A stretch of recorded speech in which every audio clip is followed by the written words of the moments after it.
तुझे बरकत दूंगा और आपको बरकत ना मिले।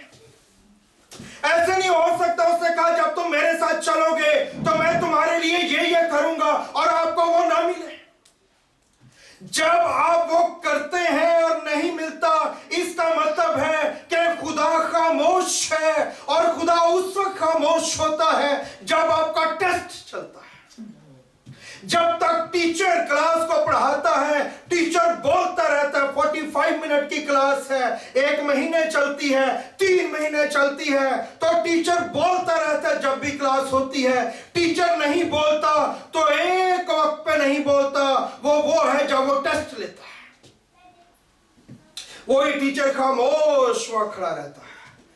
क्यों? क्योंकि अब ये टेस्ट करने का पीरियड है। अगर आप वो कर रहे हैं जो खुदा ने कहा है, तो आप ये समझें खुदा टेस्ट कर रहा है, उस टेस्ट में कामयाब हो, क्योंकि जब भी टेस्ट आएगा तो आपको अगली क्लास में लेके जाएगा। जब भी टेस्ट होते हैं आपकी प्रमोशन होती है। जब भी टेस्ट होते हैं आप जो है वो नेक्स्ट लेवल में प्रमोट किए जाते हैं। लेकिन लोग इसको समझते नहीं और वो खुदा पे इल्जाम लगाने लगते हैं, वो खुदा के साथ गिले शिकवे करने लगते हैं। हाँ, कर सकते हैं, आपको आपका बाप है, लेकिन जिस तरीके से हम करते हैं वो तरीका दुरुस्त नहीं है। तरीका हमने दुरुस्त करना है। इसलिए कलाम में क्या लिखा है? वो रास्त है, वो सच्चा है, वो पाक है। इसका मतलब है वो मुंसिफ है, जो कहता है वो करता है। ऐसे नहीं हो सकता कि वो कहे और ना करे। जो उसने कहा है वो करेगा, क्योंकि वो मुंसिफ खुदा है, वो इंसाफ करता है मेरा और आपका। इसलिए मुझे और कलाम में लिखा है, यूब 36 बाब की 3 आयत पढ़े तो कलाम में लिखा है कि खुदा सच्चा ठहरे और हर एक इंसान झूठा। क्या मतलब है इसका? मतलब है कि खुदा ही सच्चा है। हम जो मर्जी करते चले जाएं, हम खुदा के साथ बहुत चले, हम खुदा के साथ बिल्कुल ना चले, हम खुदा को खुदा माने, खुदा को खुदा ना माने, खुदा को इससे कोई फर्क नहीं पड़ता। आप यहाँ के बादशाह को बादशाह माने या आप यहाँ के बादशाह को बादशाह ना माने, वो डज मेक ए डिफरेंस। फर्क पड़ेगा उसे? नहीं। आप किसी को जा कहते नहीं मैं नहीं किंग गुस्ताख को किंग मानता, वो आपको देखेगा आपने को अकल शक्ल है कि नहीं, वो आपकी बुद्धि शुद्धि काम करती है कि नहीं। ये बहुत ही अजीब बात है। सो खुदा को जानिए, खुदा से रिश्ते और राबते में आइए। इसलिए बाइबल मुकद्दस जब शुरू होती तो क्या लिखा है? इब्तदा में खुदा ने आसमान और बाइबल कभी खुदा को प्रूव करने की कोशिश नहीं करती। बाइबल ये कहती है कि तुमने इस चीज को लेना है कि खुदा है, और किस तरह से लेना है ये ऑलरेडी हमारे अंदर इंस्टॉल किया गया है। हमारे अंदर ऑलरेडी ये कैपेसिटी रखी गई है कि हम खुदा को सेंस कर सकते हैं, हम खुदा से बात कर सकते हैं, हम खुदा को एक्नॉलेज कर सकते हैं। लेकिन अगर हम करना चाहें तो, अगर ना करना चाहें तो फिर कुछ नहीं हो सकता। अगर आप करना ही ना चाहें तो फिर आप याद रखें फिर कोई चीज नहीं हो सकती। सो खुदा का जो इंसाफ है वो खुदा की पाकीज़गी की मैनिफेस्टेशन है। अगर मैनिफेस्ट करके दिखाएं कि आप पाक हैं तो क्या करेगा? वो इंसाफ करेगा, क्योंकि इंसाफ उसकी पाकीज़गी की मैनिफेस्टेशन है जो खुदा करता है। इसलिए जरूरी है कि जो आप बोते हैं उसको ध्यान से बोएं, क्योंकि जो आप बोते हैं वही आप काटेंगे।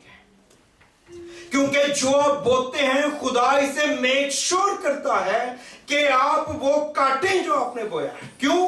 क्योंकि वो मुंसिफ खुदा है। जब वो आप काटेंगे जो आपने बोया है तो आप हर वो चीज काटेंगे जो आपने बोई है, चाहे वो बदी की हो चाहे वो पाकीज़गी की हो। जब मैं बदी बोता हूं तो बदी काटूंगा, तो मुझे पता है कि अब मैंने अच्छाई बोई है तो मैं अच्छाई ही काटूंगा।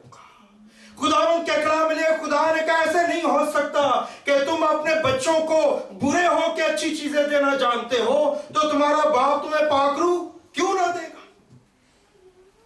ऐसे नहीं हो सकता कि बच्चा जो है वो रोटी मांगे तो उसको कोई बाप पत्थर दे, कोई बच्चा मछली मांगे तो उसको सांप दे। ऐसे हो सकता है? ऐसे नहीं। कोई अंडा मांगे तो बिच्छू दे। जब हम ऐसे नहीं कर, जो हम बोएंगे वही हम काटेंगे। खुदा इसे मेक श्योर करता है कैसे, वरना अगर खुदा ऐसा ना करे तो आप अनार का दरख्त लगाएंगे तो उसमें मटर लगने शुरू हो जाए। आप सेब का दरख्त लगाएंगे तो ऊंट कटारे हो गए, कांटे हो गए। क्योंकि कलाम में क्या लिखा है? आदम को कहा कि जमीन तेरे लिए ऊंट कटारे और कांटे उगाएगी। सो खुदा इस चीज को में, इसलिए जो जमीनों वाले लोग हैं वो इस चीज को समझते और जानते थे और वो दुआ करते थे जमीन के लिए कि इसमें से फसल पैदा हो, अच्छी फसल पैदा हो, कसरत से पैदा हो। इस चीज को कौन मेक श्योर करता है? खुदा। मैं सिर्फ जमीनी फसल की बात नहीं कर रहा, मैं रूहानी फसल की भी बात कर रहा हूं, जो हम जिंदगी में बोते, जो हम जिंदगी में करते, वो मैं और आप काटेंगे। सो इंसान ने बाग एदन में क्या बोया? नाफरमानी बोई, गुनाह बोया। तो कलाम में क्या लिखा? गुनाह की मजदूरी मौत है। और जब गुनाह की मजदूरी मौत है तो जरूरी है कि अब ये मौत जो उसने बोई है ये काटी जाए। और मौत जो है वो बोने वाला इंसान है, और इंसान खुदा का बेटा है, इंसान खुदा की बेटी है। तो खुदा ने कहा कि अब यहाँ पे जब इसने गुनाह बो दिया है और इसकी मजदूरी मौत है, तो अब यहाँ पे क्रिसमस आएगा। अब यहाँ पे मैं आऊंगा और मैं इनकी जगह मौत को काटूंगा, मैं इनकी जगह मौत को पहनूंगा, क्योंकि ये मेरा बेटा है, क्योंकि ये मेरी बेटी है, क्योंकि ये मेरे बच्चे हैं। मैं इन्हें मरता हुआ नहीं देख सकता, मैं इन्हें हलाक होता नहीं देख सकता। क्रिसमस होगा, क्रिसमस विल हैपन, क्रिसमस आएगा, क्रिसमस होगा, मतलब मैं आऊंगा। होल्ड पे लगा दी हर चीज, आदम और हवा के लिए, पुराने अहदनामे के सारे लोगों के लिए। कोई जहन्नम नहीं शुरू किया गया, सब होल्ड पे लगा दिया। जो पुराने अहदनामे के लोग हैं उनको चंद एक हदायत दी, इनको करो, जानवरों की कुर्बानियां दो, तो मसीह आएगा तो आलम अरवाह में उतरेगा, तुम्हें वहां से निकाल के ले जाएगा। जो पुराने अहदनामे के लोग थे वो क्या करते थे? वो आगे की तरफ देखते थे, मसीह के वादे को, और निजात पाते थे। हम 2000 साल पीछे देखते हैं मसीह के वादे को, और निजात के काम को किया गया। अभी गुनाह हुआ है, खुदा नहीं चाहता है कि उसके बच्चे जो है वो मरे। खुदा ने कहा कि मैं आऊंगा, बच्चा पैदा होगा, लड़का तवल्लद होगा, बेटा जो है वो बख्शा जाएगा। पर ये बच्चा जब आएगा तो क्या होगा इस बच्चे के साथ? जब खुदा बच्चा बन के आएगा तो फिर इसको खुदा मारेगा, फिर इसे वो कूटेगा, फिर इसे सताएगा, फिर इसे हलाक करेगा, फिर इसमें कोई हुस्न जमाल बाकी नहीं रहेगा। ये हकीर बनाया जाएगा, ये मरदूद बनाया जाएगा, ये मर्दे गमनाक बनाया जाएगा, और ये ऐसी तकालीफ में से गुजरेगा। ये साया 53 बाब पढ़े। वो हकीर और मरदूद, मर्दे गमनाक, रंज का आशना था, ना उसमें कोई हुस्न, ना खूबसूरती, ना जमाल, कुछ बाकी नहीं रहा। लेकिन खुदा ने कहा ये होगा तो भी मैं आऊंगा, ये सब कुछ होगा, लेकिन इसके बावजूद क्रिसमस होगा। मैं जरूर जमीन पे आऊंगा, मैं जरूर तुम्हारी मदद के लिए पहुंचूंगा, मैं जरूर बदल लूंगा। इसमें मुझे और आपको फिक्र करने की जरूरत नहीं है। लिहाजा जब खुदावंद आया, खुदा जब जमीन पे पैदा हुआ, तो उसके बाद उसका आखिर क्या हुआ? पाक रूह जमीन पे आ गया। जब मसीह आसमान पे चले गए तो क्या आ गया? पाक रूह जमीन पे आ गया। पाक रूह क्यों जमीन पे आया? क्योंकि मसीह आसमान पे गया। मसीह क्यों आसमान पे गया? क्योंकि वो आलम अरवाह में उतरा और वो जिंदा हो गया। और वो जिंदा क्यों हुआ? क्योंकि वो मर गया था। और वो मरा क्यों? क्योंकि क्रिसमस हुआ था, क्योंकि मसीह पैदा हुआ था, क्योंकि मसीह जमीन पे आया था। इसलिए ये सब कुछ हो सका। इसलिए क्रिसमस हर एक बरकत का आगाज है, क्रिसमस हर एक बरकत का शुरू है, ये बिगिनिंग है हर एक ब्लेसिंग की जो खुदा मुझे और आपको देना चाहता और उसने इसका इंतजाम किया है। इसलिए आप खुदा की मोहब्बत को फॉर ग्रांटेड ना लें। Don't you dare to think कि खुदा मुझे प्यार करता है कि नहीं करता। उसने आपके प्यार में आसमान छोड़ दिया और वो जमीन पे आ गया। दूसरी और आखिरी बात, क्योंकि खुदा जानता था कि जब मैं एक दफा पहुंचूंगा, जब क्रिसमस होगा, जब खुदा बदन पहनेगा, तो खुदा मेरी और आपकी मोहब्बत में उसने बदन को पहना। लेकिन वो जानता था कि एक दफा जब वो बदन में जाएगा तो फिर वो एक लंबे अरसे तक वापस उस कंडीशन में नहीं जा सकता जैसे वो अबदियत में रहता था, बल्कि वो किस कंडीशन में चला जाएगा? वो बदन के साथ अब रहेगा। खुदा ने जब बदन को इख्तियार किया, मसीह ने जब बदन को पहना, तो वो 2000 साल से उसी बदन में आपके लिए कैद है। वो 2000 साल से उसी बदन में रह रहा है। आज भी वो बाप की दाहिनी तरफ उसी बदन में है। जब वो जमीन पे आएगा वो उसी बदन में आएगा। जब वो 1000 साल बादशाही करेगा वो उसी बदन में करेगा। और आप और मैं कहते हैं खुदा हमारी फिक्र नहीं करता, खुदा हमें प्यार नहीं करता। उसने आपके प्यार में हजारों सालों पे मुहीत सफर किया और उसने अपने आप को बदन के अंदर स्टक कर दिया, बदन के अंदर कैद कर दिया आपके लिए, मेरे लिए। फिलिपियों 2 बाब कलाम में लिखा है, और उसने अपने आप खादम की सूरत इख्तियार की और खुदा होने का कब्जे में रखने की चीज ये है क्रिसमस, ये है खुदा की मोहब्बत। और मैं और आप 2-4 जमातें पढ़ जाएं या ना भी पढ़ें, या ज्यादा पढ़ जाएं या कम पढ़ें, हम खुदा पे क्वेश्चन करने लगते हैं।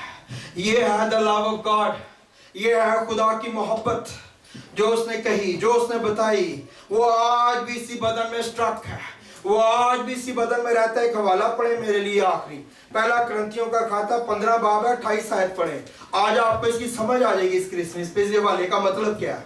आपको इससे पहले कभी समझ नहीं आई होगी इस हवाले की, जब तक इस रेफरेंस से आप इन चीजों को नहीं देखते जो कलाम में लिखी गई हैं। करंथियों का पहला खाता है, उसका 15 बाब है और उसकी 28 आयत खड़े होकर ऊंची पढ़नी है जिसने भी पढ़नी है। पहला करंथियों 15 बाब उसकी 28 आयत। और जब सब कुछ उसके ताबे हो जाएगा तो बेटा खुद उसके ताबे हो जाएगा, जिसने सब चीजें उसके ताबे कर दी, ताकि सब में खुदा ही सब कुछ हो। आमीन। जब बेटा क्या देखेगा कि सब कुछ बाप के ताबे हो गया है, तो उसके बाद बेटा भी अपने आप को ताबे कर देगा। इस हवाले को जो गैर कौमें हैं वो कहती हैं कि वो तो खुदा नहीं है, क्योंकि वो तो अपना आप खुदा के हवाले कर देगा। तो फिर वो कैसे खुदा हुआ? वो इसलिए खुदा है क्योंकि खुदा इंसान बना है और वो बदन में अब रहता है। और जब सब कुछ बाप के ताबे हो जाएगा तो फिर मसीह भी अपने आप को उसके ताबे कर देगा, ताकि उसके बाद जो है वो उस अबदियत में जैसे वो पोजीशन रखता था उस पोजीशन में वापस जा सके। लेकिन उस वक्त तक नहीं जाएगा, उस वक्त तक वो क्रिसमस वाले बदन में रहेगा, आज वाले बदन में रहेगा जो उसने मेरे और आपके लिए पहना है। जब तक कि मैं और आप मसीह और खुदा के साथ हमारा ताल्लुक, हमारा रिश्ता, हमारा राबता, हमारी बात, हमारी चीज, हमारी दुआया जिंदगी, बाइबल पढ़ने की जिंदगी, रोजा रखने की जिंदगी, कलीसिया में जाने की जिंदगी, खुदा के लिए कुछ करने की जिंदगी में तब्दीली नहीं आ जाती। ये क्रिसमस है, इसका रेवलेशन हमें अब्दियत में होगा कि खुदा कैसे अपने आप को मार सकता है। सबसे बड़ी चीख जो खुदा ने जमीन पे मारी वो कौन सी थी? सबसे बड़ी चीख जो उसने मारी है वो है, ए मेरे खुदा तूने मुझे।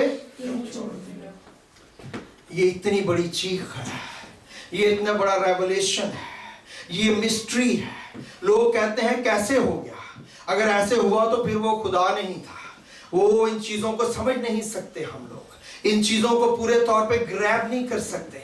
लेकिन याद रखें कि ये आपकी मोहब्बत है, आपकी मोहब्बत में खुदा ने ये किया है, आपके साथ उसको प्यार है, उसने ऐसे किया है। उसने अपने आप को मार दिया, उसने अपने आप से मुंह मोड़ लिया, वो अपने आप से अलग हो गया पहली दफा, क्योंकि वो आपसे प्यार करता था, वो आपके साथ चलना चाहता था, वो आपको लूज नहीं करना चाहता था। आप कहते हैं मेरी कीमत क्या है? आपकी कीमत ये है कि खुदा को आपके लिए आना पड़ा है।